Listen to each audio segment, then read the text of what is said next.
Do you remember Mr. Lucky? This 1959 CBS TV show that ran just 34 episodes and packed an incredible amount of style into a single season. John Vivyan stars as Mr. Lucky, a smooth-talking professional gambler who operates an ultra-luxury casino aboard the yacht, the Fortuna. Or the Fortuna? I don't know, Fortuna? Here's the genius part. The Fortuna sits beyond the 12-mile international waters limit, so technically, everything on board is legal. Basically, Mr. Lucky found a loophole in the maritime law and built a floating casino, and business is very good. Welcome to the Rabbit Ears Rewind, the show where I review, deep dive, and theorize about the TV shows you grew up with as a kid in the 50s, 60s, 70s, and sometimes 80s. And if you enjoy classic television, retro movies, hit that like, follow, and subscribe button and share with your friends, and let's get to it. From the Fortuna Smoky Casino, Lucky and his partner, Andamo, played by Ross Martin, deal with con artists, smugglers, spies, and wealthy passengers who always seem to be bringing trouble aboard. Andamo handles logistics and security and cleanup. He's basically the guy asking, why are we doing this, while solving the problem at the same time? Because on the Fortuna, trouble doesn't knock, it buys a ticket. That's what makes Mr. Lucky so unique. It's not quite a detective show, not quite a spy series, not quite a crime drama. It's more like, what if a casino, a jazz club, and a Cold War thriller all shared a yacht? Lucky isn't your typical television hero. He bends the rules, lives in moral gray areas, but usually ends up doing the right thing.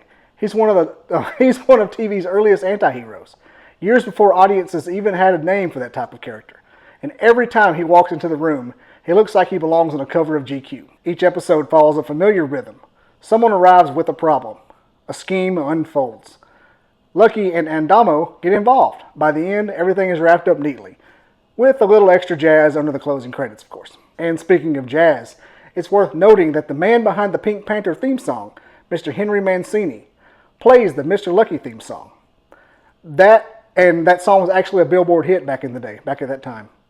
Despite the glamorous setting, the show never really glorifies gambling. Lucky isn't a criminal.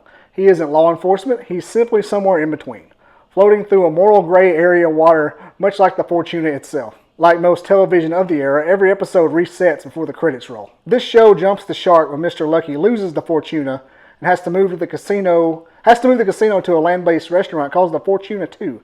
And the show just takes a nosedive after that. The intensity is gone.